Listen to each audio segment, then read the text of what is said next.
Yesterday we began this talk on the great reviewing, Vipassana, and we are touching on the first reviewing, or great reviewing, Vipassana. We have not come to the end of it. We are discussing the 5 nivaranas, hindrances to progress. Whether these 5 hindrances are obsessing one's mind or not. This is how one reviews.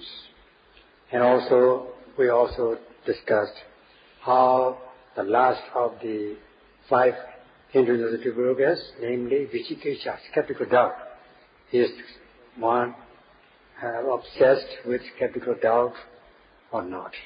As for the Sarabhana stream enterer, there's no need to talk about obsession, whether he or she is obsessed with skeptical doubt or not, because this nivarana, hindrance to progress, has been abandoned by himself or herself with the realization of the first stage of sanctity. And he or she will be able to believe in things which are worthy of faith with one's own experiential knowledge. There will be no more uncertainty about such things, namely things which are worthy of faith. This happens only in the minds of ordinary folks, Puttajanas. So we discuss as much as far as that. Today we shall go on to discuss about other obsessions, whether the mind of the Sarabhana is obsessed with other obsessions. This is about the speculation about this world and the other world. Buddha said that monks, is one absorbed in speculation about this world and the other world? If so, his or her mind is said to be obsessed with his obsessive defilement. In other words, people tend to think about how this world is created, who created this world, is the world causeless or due to certain cause? Is there anything like self or soul? How is it? And so on. One will feel doubtful or uncertain about these things.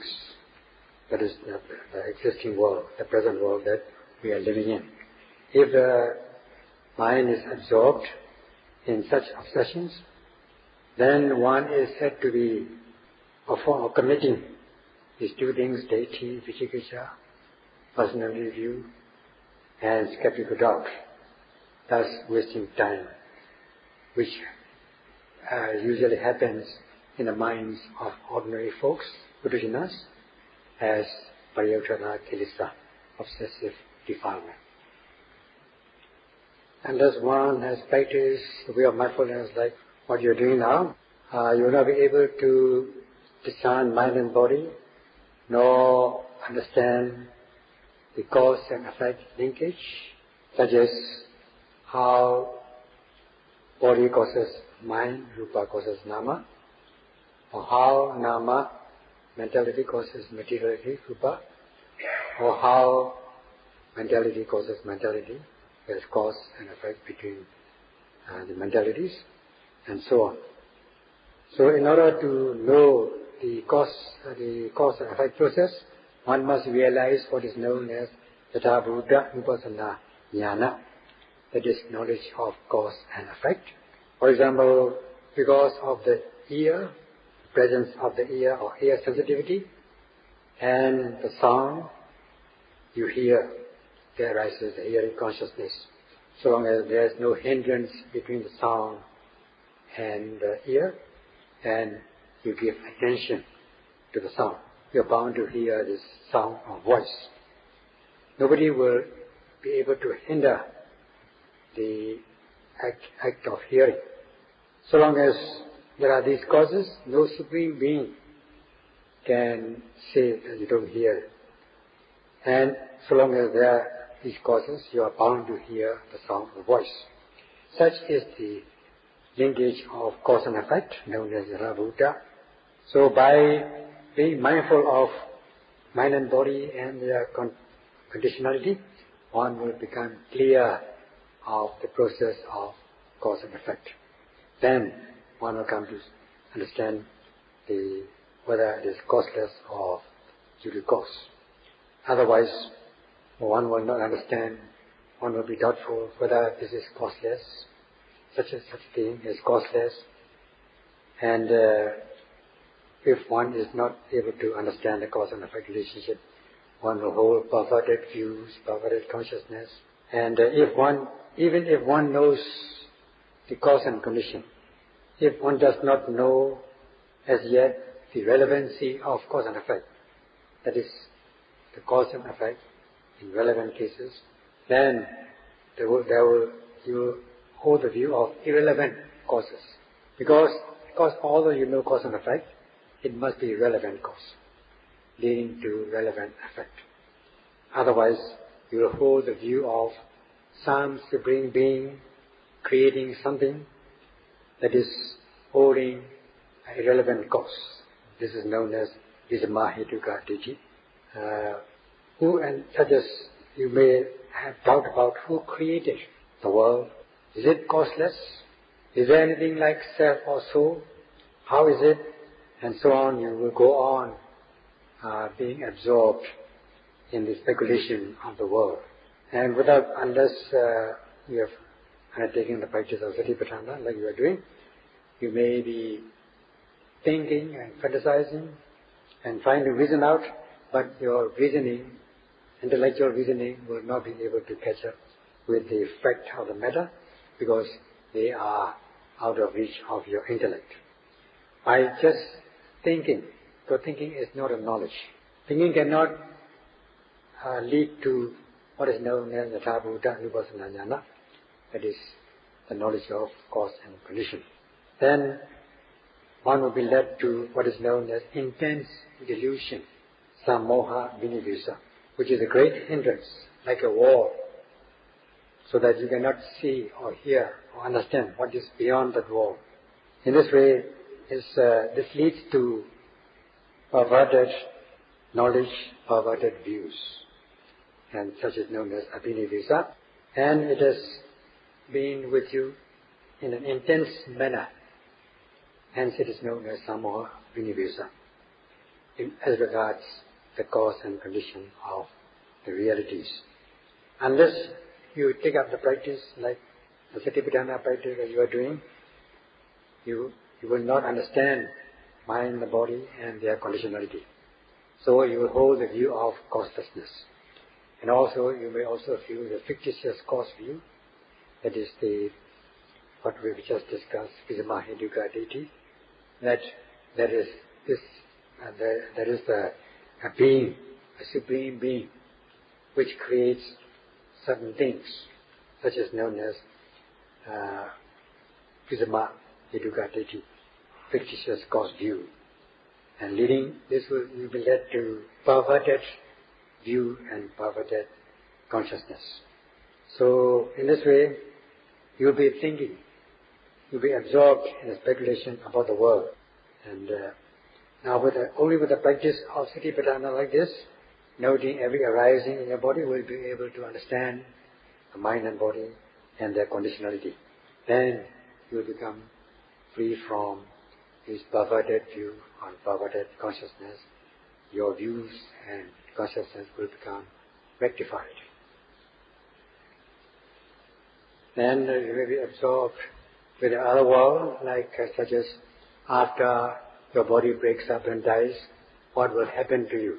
Whether there will be such a thing as Atta, self or soul, continuing after this.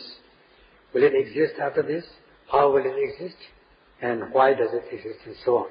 You'll be absorbed in the speculation about the other world, which thus you'll be led to again these two Nivarana sentences of obsessive defilements, namely Ditthi, Vicikiccha, wrong view, and skeptical doubt, which usually happens in the minds of the ordinary folks, Buddha-Janas.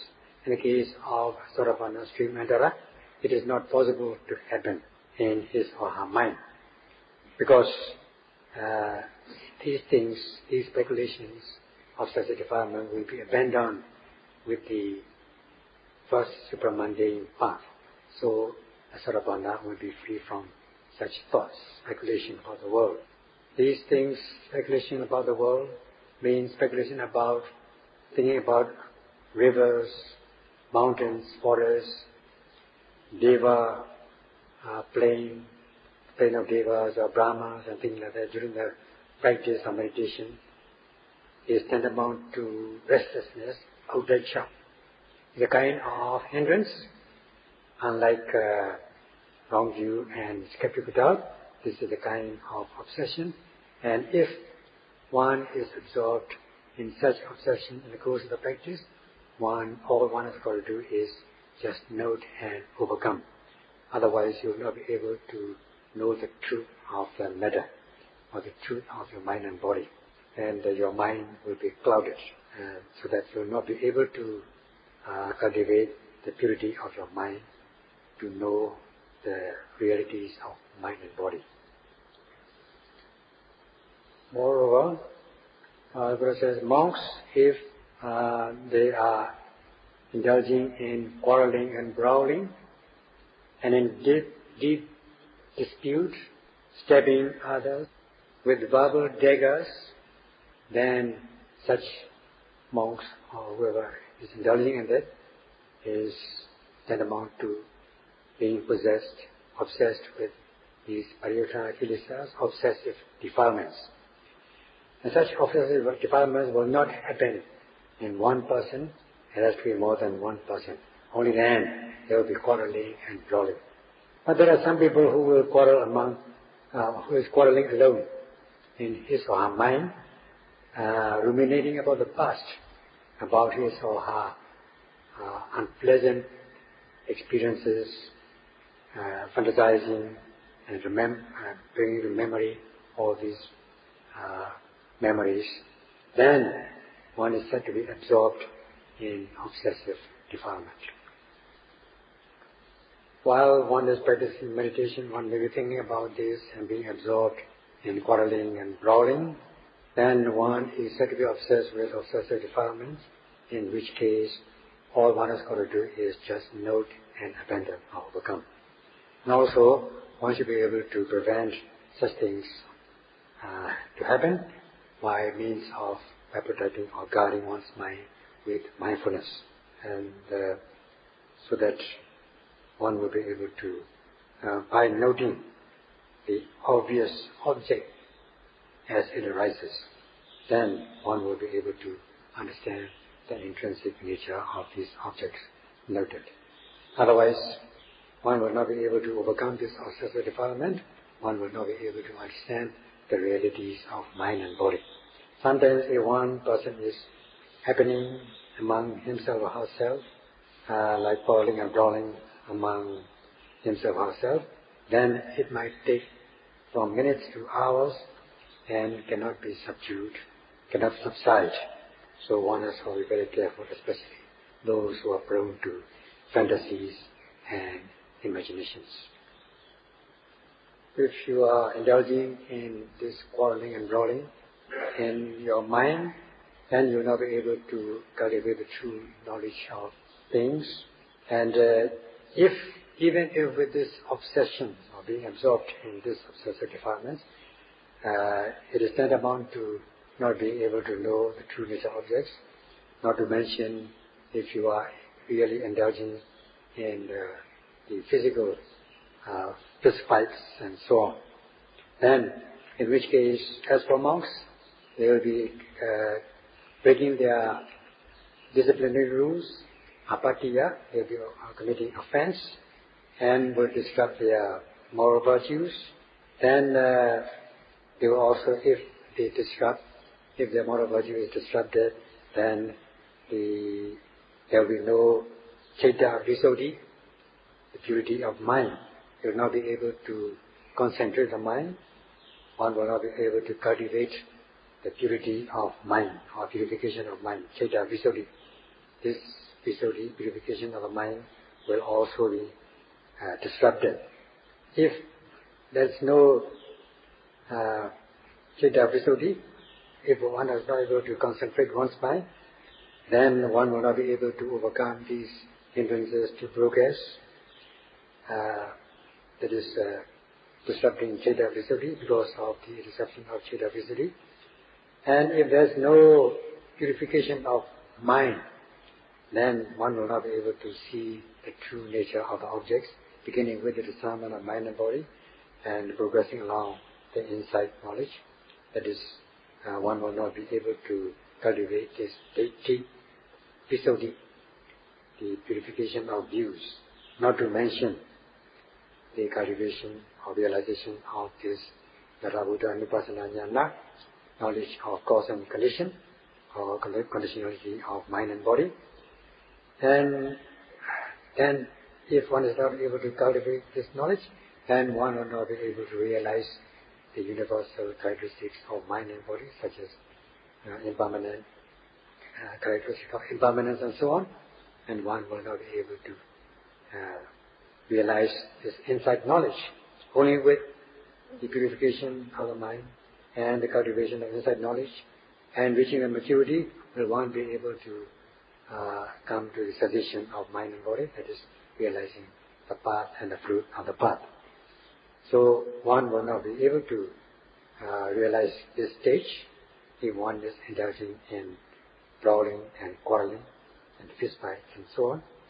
So all these things, arguments and quarreling and brawling, should be abandoned, should be prevented, should be overcome, and especially such things should not happen in the minds of the yogis. However, there may be some yogis with wrong attention, such as when the meditation teacher would give him or her some guidance, he or she may misunderstand it and may have sudden perverted consciousness, may not be able to see the truth of the matter, and such things will become amount to disturbance in their practice. When one is living or staying temporarily with other people, like in the family, the members of the family or relatives or friends, especially when one is participating in a retreat like this, where one is living with Dhamma companions, one has got to be very cautious, not to just behave according to, just to conform to one's wishes only, but to be able to live with other people and not just to do as you wish, as one wishes. In Pali, it is known as Yoniso Manasikara, the constructive attitude, or right or wise attention. If one is seeing a destructive way, then it's very difficult to associate with other people or to live in a community like this. And if one has this destructive view or destructive attitude, then everything one sees or hears or encounters, one will become dissatisfied and disappointed with such things. The root cause lies in not being able to live with right attitude or wise attention. Because one has been used to it, one is unable to live in a community like this, in the spirit of the community. As a yogi, we give some disciplinary rules, what to follow in the practice of the Dhamma, and we give the analogy of driving in the traffic, so that there will not be any accidents. Just keep to the lane, the right lane, give the rules of the traffic, and according to the speed limit, and also with caution as regards traffic lights and so on. These are examples given, so that yogis will be able to conduct or behave according to the disciplinary rules laid down in the course of the practice. So some are not satisfied with such instructions, thinking that they have come here they are given some training to drive, not to practice. So they think in this way, this is a destructive view, not a constructive manner, not a right attitude. In this way, this is time consuming. If one is not able to possess or to have to keep this right attitude or wise attention in a constructive way.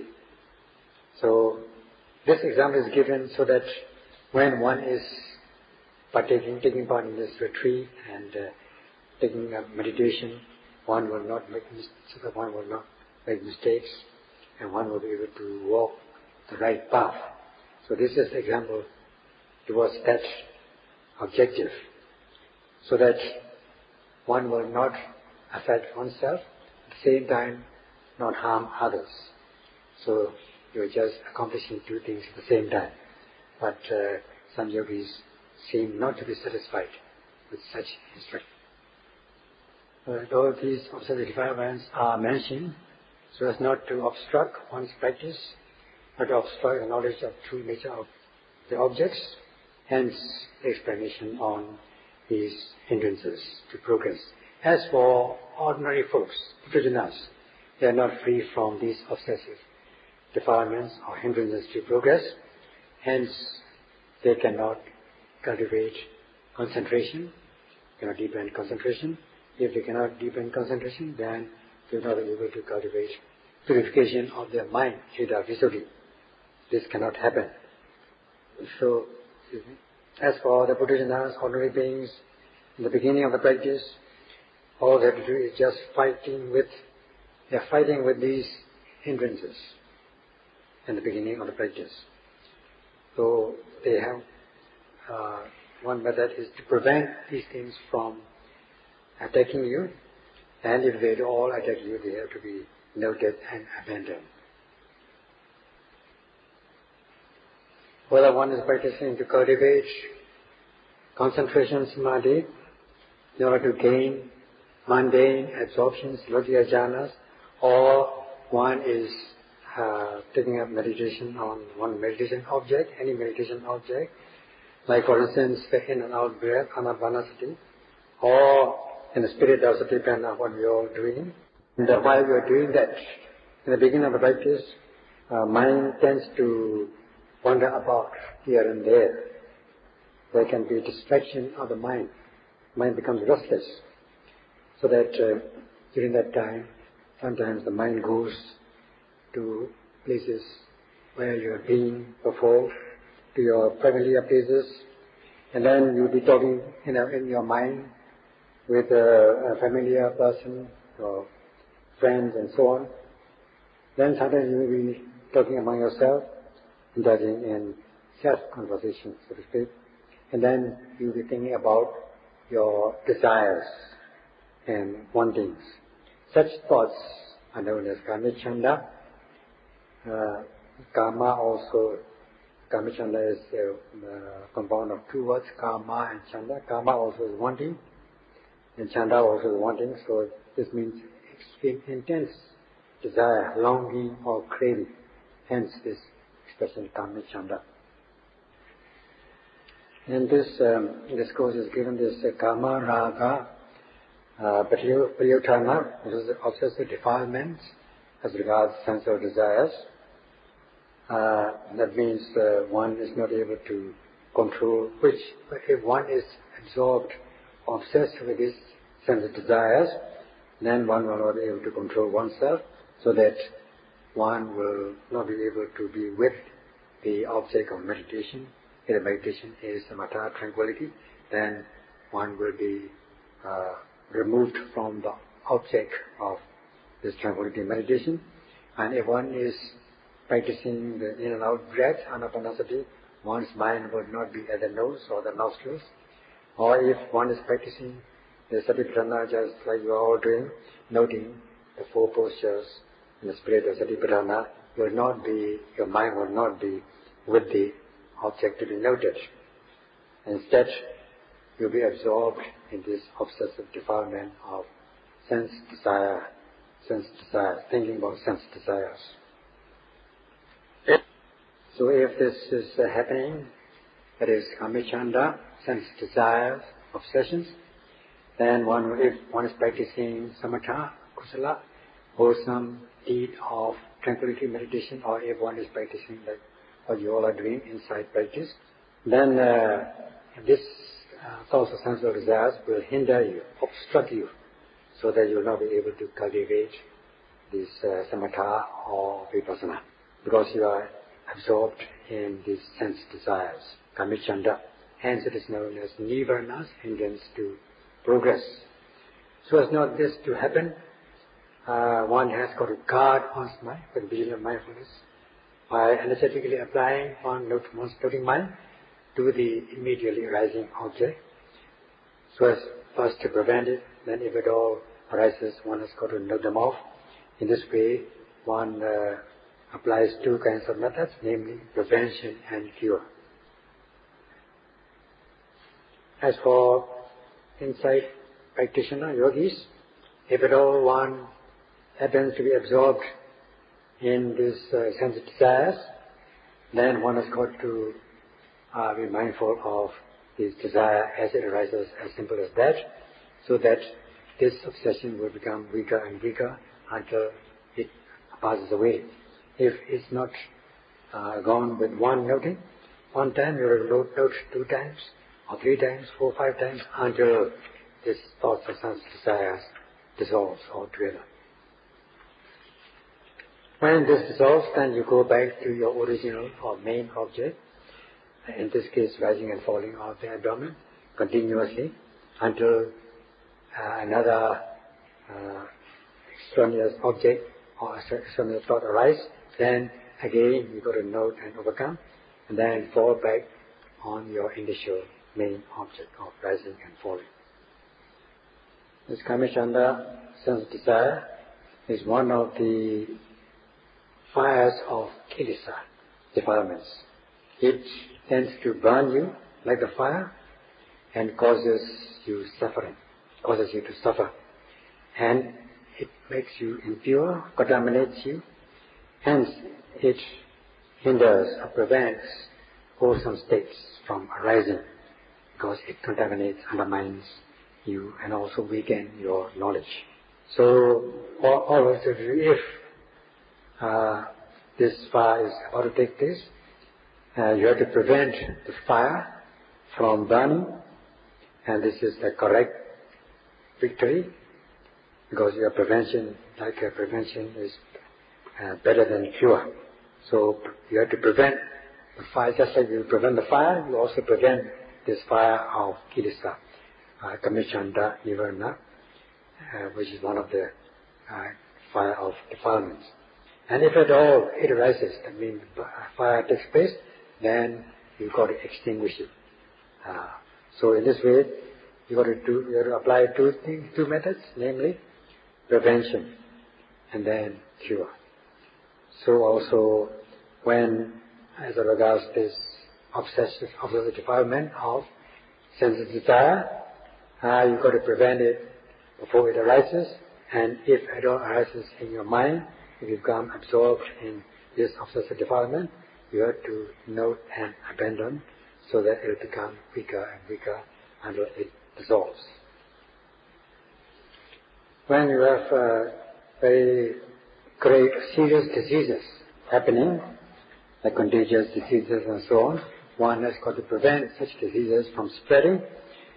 In some cases you have to treat, or you have to prevent with preventive inoculations or vaccinations or things like that to prevent such diseases from happening. In this way you prevent these diseases. So you have to prevent these obsessive defilements from arising, and by guarding your mind with vigilant mindfulness of every immediately arising object. And with this mindfulness, you can guard yourself against these senses, desire, hindrances from arising in you with the means of prevention. So if it at all arises, you have to note and abandon. Just like when you are staying with any material is staying with mud. Mud is a mixture of earth and water. So because it is mixed with earth and water, you got to wash it away with water. You use water because of the stain which is due to water will be washed away by means of water. So too, when it happens in the mind, you got to wash it away with the mind. And if you are able to do that, you are bound to purify your mind in a very wonderful manner. In this way, when this sense desire hindrance arises, you got to prevent it from arising in stream of consciousness, and if it all arises, just note and abandon. That's all for today.